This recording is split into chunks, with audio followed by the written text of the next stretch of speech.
Hello everybody, Professor Jump here. Let's check out the requirements for Studio Proficiency Test 2. And under the Contents menu, go to the module labeled Studio Proficiency Tests. And Studio Proficiency Test 2, there's a Word document. All right, let's look at the first question. An input for recording and monitoring, and prepare a track in Studio One. So begin by going to the mixer and prepare to receive the input signal on whichever track the microphone is plugged into. In this case, it's channel 4. Turn on phantom power and increase the gain.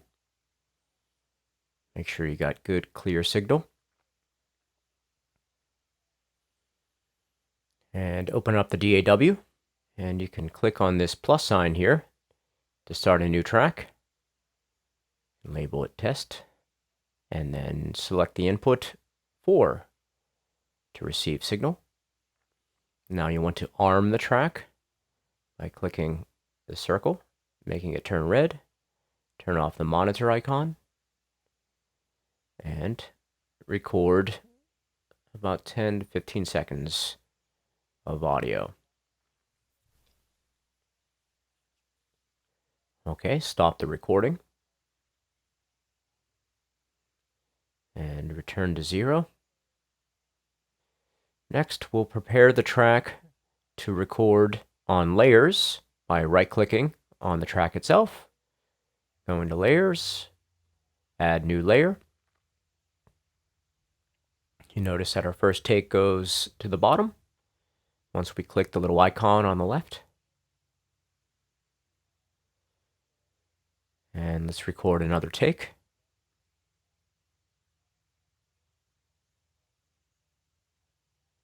There we go. Now we have 2 takes from which to create a composite. So return again to the track, right-click, add a new layer.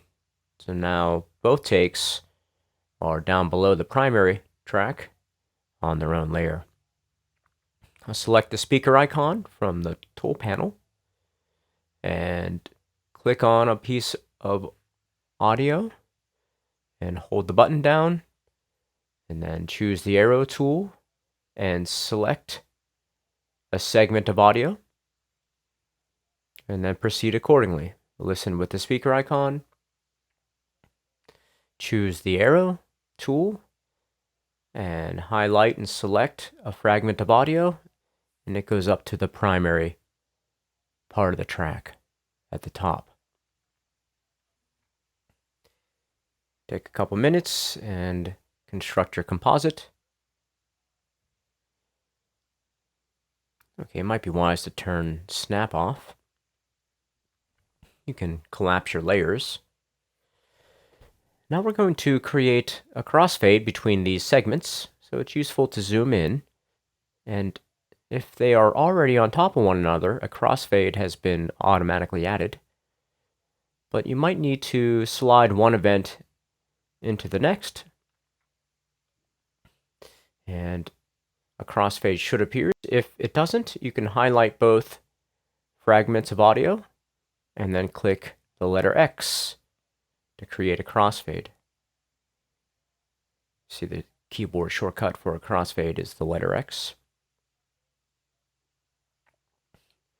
And then move through the rest of your audio events and get the fragments of audio right next to each other and perform a crossfade.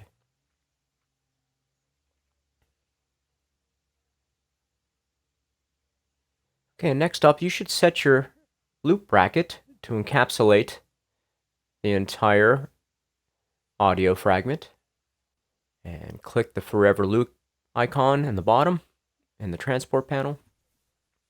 And then on the Insert plus sign, add a compressor. Change the compression ratio to 4:1. Nice medium-sized compression ratio.